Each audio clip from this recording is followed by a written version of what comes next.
بسم اللہ الرحمن الرحیم۔ آج اس بات کو ذکر کرتے ہیں کہ کیا روافض نے اہل بیت سے دین لیا ہے یا ڈھونگ رچایا ہوا ہے کہ ہم نے اہل بیت سے دین لیا اور اہل سنت نے جو ہے اہل بیت سے دین نہیں لیا، اس میں کس قدر حقیقت ہے؟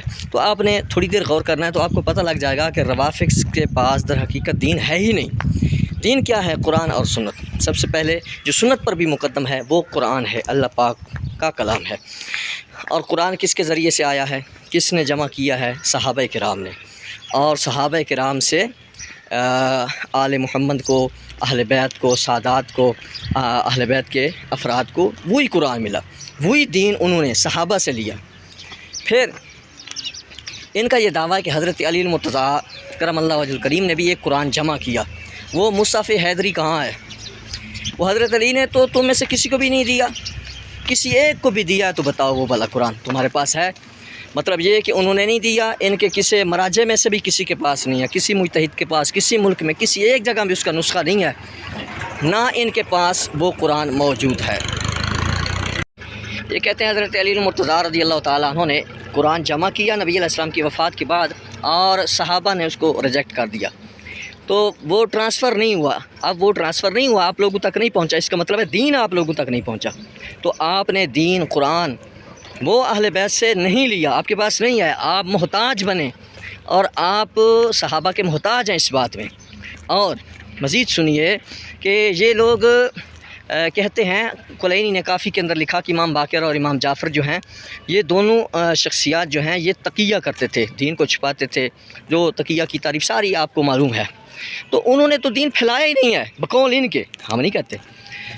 تو دین انہوں نے نہیں پھیلایا، سنت انہوں نے نہیں پھیلائی، قرآن ان کے پاس نہیں ہے۔ جو قرآن ہے وہ ہمارے والا ہے، صحابہ کرام والا ہے، حضرت عثمان کا جو مصحف عثمانی ہے وہ ہے۔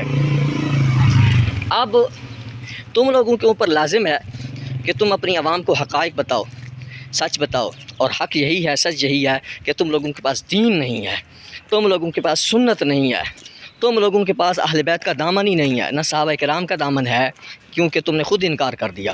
اور پھر جب تمہارے پاس دین نہیں ہے، قرآن نہیں ہے، وہ والا قرآن جس کو تم اصلی سمجھتے ہو، جس کو شبیر میثمی نے اوریجنل کہا تھا، اگر وہ تمہارے پاس نہیں ہے اور تم یہ کہتے ہو کہ امام جو ہے نا، امام غائب جب آئیں گے تو وہ لے کے آئیں گے قرآن، اس کا مطلب تو صاف ہے کہ امام جب آئیں گے نا تب تک، اور 1400 سال گزر گئے، اس وقت سے تم قرآن سے محروم ہو، دین سے محروم ہو، سنت سے محروم ہو۔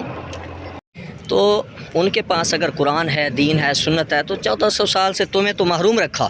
اس کا مطلب یہ ہے کہ 1400 سال سے نہ تمہارے پاس قرآن ہے، دین ہے، نہ سنت ہے، نہ حقائق ہے، نہ تمہارے پاس جنت ہے، نہ عبادتیں، سب کچھ ضائع گیا، ختم ہو گیا۔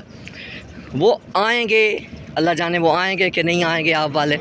تو خیر، اس کا مطلب یہ ہے کہ دین تو دور کی بات ہے، دین کی دال بھی تم لوگوں کے پاس نہیں ہے، نہ سنت ہے۔ وہ تقیہ کرتے رہے، نہ سنت پہنچی، نہ قرآن پہنچا۔ اور آج اگر تمہارے ہاتھوں میں قرآن ہے تو وہ صحابہ کرام کا ہے، اور صحابہ کرام کے اوپر لعن طعن کرتے ہو تو تمہیں چاہیے کہ غیرت کرو اور صحابہ کرام کا جمع کردہ قرآن چھوڑ دو، اور وہ جو حضرت علی نے جمع کیا تھا، شبیر میثمی کو مل گیا ہے، وہ لے کے آؤ، یا کہو کہ شبیر میثمی جو ہے وہ دجال ہے، اس نے دجل کیا، جھوٹ بولا، کذاب نے، اور ہمارے اس قرآن کو اس نے کہا جعلی کہا گویا، اور اس کو اوریجنل کہا، اس کے لفظ موجود ہیں۔ اس لیے روافض کا گویا اپنے مذہب کے مطابق، اپنی باتوں کے مطابق، اپنے اقوال کے مطابق کوئی دین ہی نہیں ہے ان کے مطابق۔ ہم تو ان کو کچھ نہیں کہتے، ان کی کتابوں سے، ان کے اقوال سے یہی نچوڑ نکلتا ہے جو ہم نے بیان کر دیا ہے۔